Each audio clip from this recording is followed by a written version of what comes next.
Hello, everyone. Welcome back to Crypto Cash. Thank you very much for joining me here today. This is your one-stop shop for cryptocurrency analysis, among many other things. Now, we're taking a look here today at Alice, my neighbor Alice, which is a really cool name. And I can tell you this one is actually taken off. It's doing very good. And there's some good fundamentals too if you want to check that out in your own time. But this is basically just a technical analysis. There's no fundamentals here. Link in the description below, or comment below rather, if you'd like to go ahead and include that and let us know what's going on with the coin. That being said, I'm not a financial advisor. This is for educational purposes only. You should do your own research and just know I have years of trading experience. My goal here is to help you become more of an effective trader, to make sure to teach you best practice and teach you to trade for a lifetime instead of just for one day. I don't want you to have to rely on me, but if you're more of a autopilot kind of a passive trader, you don't have enough time to look at the charts like I do. I share all of my trades with my communities. I have a single group in my community, of course, through my Patreon account, where I provide entry targets, best practice, sell targets as well as profit targets to make sure that we're all trading together more effectively. And I have about an 80% success rate there. So check that out in your own time. And thank you again so much to all my current subscribers. Moving forward, let's go ahead and take a look at the charts. Without further ado, let's get to it. All right, folks, let's go ahead and take a look here today at Alice. And just before we do, we always look at Bitcoin and Ethereum first to get a quick baseline on the market, just so we know exactly what's going on. Because a good trader will always look at Bitcoin before they jump in, due to the fact that that does effectively control the market. And Ethereum's a nice one also because there's a lot of coins on the ERC20 blockchain. So let's take a look here at Bitcoin first. Now, just before we do, I always like to preface, because I get this question almost every single video. I use TradingView.com desktop application, and this is essentially the paid versions. I recommend utilizing that. I have a link in the description below for basically a free month if you'd like to see how that feels, because I use 2 indicators per time frame, and I typically go through about 4 or 5 time frames. So I use on average somewhere in the range of 8 to 10 indicators at any given time. Okay, so just a heads up on that in case you're curious. So let's go and take a look here. So this is Bitcoin, of course, the 4-hour chart. And what we always look at is support and resistance levels. There's a lot of lines here, of course, just based on the fact that there's a lot going on with Bitcoin recently, working itself into certain channels. But for right now, we've got a major support from the 200 and the 50. Obviously, 200 hasn't been tested in a while, but we'll see when we get there. But the 50 is obviously going to be working as a support moving forward. We have a major resistance at 50,000. That is a big one. If we can get past 50,000, we're going to see a lot of other altcoins just jump right up. But more importantly, Bitcoin should be on its way to 60 after that, because there's not a tremendous amount of support and resistance levels at that point. I think maybe 52, 54. We'll get there. We'll bridge that gap when we get there, right? But for right now, this is the major milestone right now, or hurdle for Bitcoin. And keep in mind too, if it breaks above on the 4-hour chart and it closes below, it's still considered resistance. Okay. We have a support level here at about 40. It was approximately 48,000, but it's 47,800 rather, 47.8. And then of course there's a support level here too at about 46.5. And below here as well at about 44,000. Okay, so a lot of little support channels here, which is nice. So if we do lose, this resistance and we get rejected and comes back down, we'll have a strong indication of the fact that we have a small handful of support levels plus the 50 to rely on. So we're definitely on the upside. We're on the good side of things right now. And all in all, Bitcoin's looking very good. Moving on to Ethereum, most important or easiest way to understand this is that it's almost the same thing as Bitcoin. It just has different support and resistance levels. We have a major support here at about 3250. Is that, yeah, 3250 is the new support. We've also got a support at about 2900. This is a very strong support level if we do end up losing 3250. But great news, price is over the 50-day simple moving average, so we're looking to be in pretty good shape here for Ethereum. And if Bitcoin can surpass 50,000, you can expect a spike from Ethereum and BNB. Right, because those two essentially are ERC20. They essentially move very similar to each other, and I recommend, if you're long on Ethereum, you should long on BNB as well, because they are essentially mirror images of each other. So for right now, let's go ahead and take a look at Alice. We'll look at the 1-day chart here to kind of get perspective. Now it's going to get a little funky because that very first ICO date on March 15th for this is the Binance exchange. You'll see that the numbers are going to be a little skewed there, but the bottom line here is that before April 17th, Alice was averaging between 11 and 16. Okay, so 11 to 16 is its true range. So if you split the difference, we're looking at what, 1350, maybe 14 as an approximate. So let's just say 14 to keep it simple. So 14 is kind of the average price for Alice. Now, it being upwards of, well, it pretty much hit like 18 today, yeah, somewhere in that range, 18, then, we're going to be seeing, these are kind of, for lack of better terms, new all-time highs. Again, first couple of days, I don't really try to factor in all that much because it takes a few days to average the price out. So yes, even though there is a resistance here at about $20.80, I think the most important one to note is this guy here, right at about 1820. Okay, and the reason why that's important is because it was just tested and rejected here today, and that is the new resistance. Okay, so please keep that in mind moving forward. We need to honor this resistance level. So what could very well happen is it might go sideways right here underneath the price and then break above. That's likely the case considering the momentum that Alice has right now. Plus, if we look at the volume, there is a spike in volume here recently. The most amount of volume was back here when Bitcoin surpassed 30,000 because it was under that for about a day. So, okay, interesting stuff here from Alice. Also note too, we don't have a 200-day simple moving average yet because of the lack of data. It's been kind of on the market for a short while of time. The price is for the RSI is just trying to peak up over 70. So that basically means we still have a lot more room for growth. And here's a great thing too, and you don't see this too often, or at least when you do, it's less frequent, right? Because the one-day chart moves slower. We do have a convergence here today on the MACD. So that's typically a good sign to go long.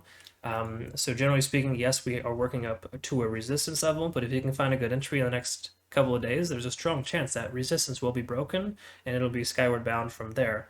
And we'll really have no idea where it's going to go from there, right? I always recommend doing a fundamental analysis. Take a look at that. I never do that myself personally, just when I analyze charts. Obviously, when I invest, I do so. So make sure you look at that, of course, to see what the big picture is here for Alice. But the bottom line is it's got a lot of volume, a lot of volatility, and it's a good coin to be trading. Moving on to 4 hour. We're above the 50-day simple moving average. You can see how the price trended above the 50 and then broke out. Also, obviously, above the 200.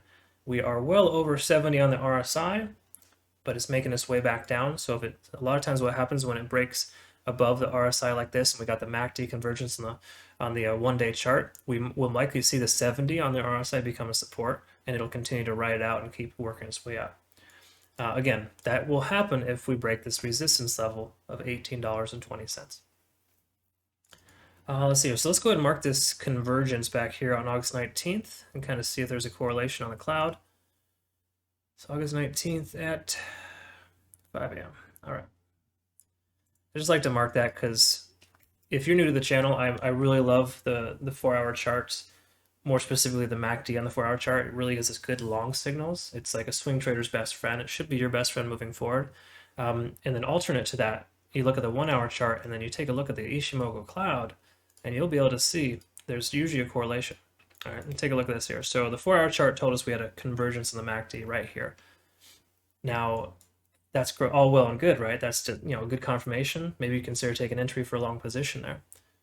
But the cloud, and if you're new to the cloud, when the price breaks above the cloud, it's considered a buy signal, and when it's below, it's considered a sell signal, right? So you could have shorted right here and taken a profit, or you could have longed right here and taken a profit as well.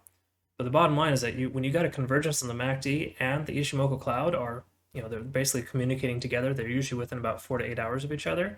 Then you always have a recipe for success, and it drove the price up about 35%. So you could have got a 35% gain by just looking at those two indicators alone. Okay. So again, that's why I always try to make sure to speak to that in all of my videos, because it's really relevant and important. And this kind of market right now, when Bitcoin is kind of on fire, you can maximize a lot of benefit with your altcoins through that. Okay. Let's also take a look at TD sequential. I'm sure we have an overextension there. Yep, we got a reset as well. We're down to, we're going to probably see again some consolidation here.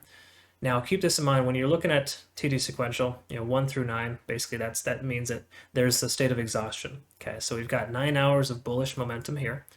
And that being said, the price had to retrace. So it came down right about to about 1575, and then it ramped back up again. But with these numbers resetting essentially at 1 and 2 over here, that means that we should likely see maybe about, again, 7 to 10 hours of sideways action or retracement. Okay, so it'll probably just do some consolidation, work itself into a channel between the angle and of course the resistance of about 1822. And when I say angle, let's see if they actually have one. I don't actually know if we do, because a lot of times there's wedge patterns that form. I mean, I guess we could do this here. We could look at this, something to this effect.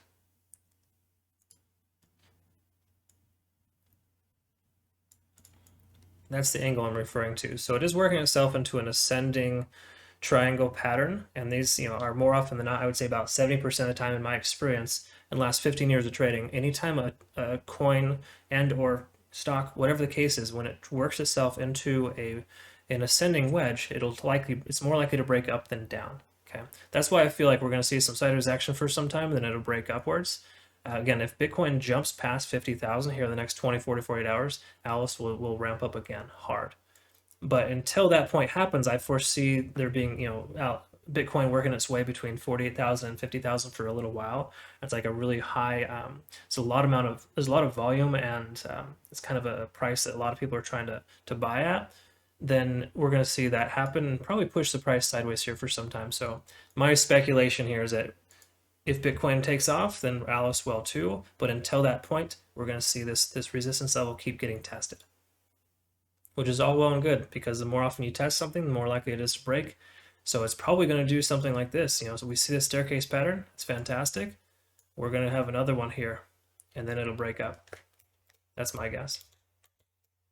All right, so just moving on to the 15-minute chart, let's go ahead and quickly identify some entry points perhaps. There really probably won't be many right now. Yes, we're above VWAP, which is a volume weighted average price, basically just the volume expressed as a price of the last 24 hours. It works as a support level. So what's great about this is the price should continue sideways. If it comes back down, it'll bounce out the VWAP like it did here. So if it comes down, it'll probably bounce out the VWAP, and it holds, right? If we lose VWAP, then we should expect this to be our next major support level. So just something to be aware of. The price is going to go sideways for some time, so the EMA really has no bearing. EMA is only effective when the bulls are in control, like you see here. As you can see, when the price just continues to go upwards, keeps testing and bouncing off of the EMA. So I prefer to utilize the VWAP over EMA when it comes to just a support level when the price is going sideways like this. So hypothetically, the price continues to go sideways, it'll bounce off the VWAP and probably work itself again into this channel to eventually test and break through 1820. I really think it's going to break. It's given every indication that it wants to. It just has to calm down for a little while, right? It just went on this extreme tear, and how much was this? Yeah, I mean, even to the point where it's at right now, if you don't even go all the way up, it's about 30%. It was upwards of almost 40% increase in a very short amount of time. So anytime that happens, we got to see some kind of retracement or sideways action for it to calm down and to breathe again, and then it'll go up again. Okay, so that's kind of where we're at there for Alice. So all in all, I'm very bullish on Alice. I think it's going to break its most recent high. Yes, that's not the all-time high, but you can pretty much say that it is, all things considered, because this shouldn't really matter too much back here. If you want to say $20.75 is a resistance, you can, because yes, technically it closed 2 days in a row there, but the first 2 days of trading, I would say even the first week of trading, is kind of not that important in my opinion, just because everyone's trying to feel it out. A lot of people jumped in and got burned, people that won't even come back to it again, and those who are still holding positions, hoping it comes back up again to recover their loss. So I would just expect to see the price go sideways for a few more days.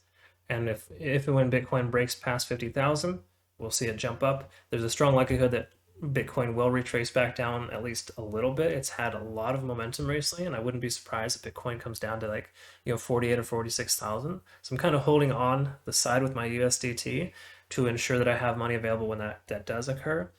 So I would just be careful. Obviously, we want to be cautiously optimistic, but we got to be realistic too.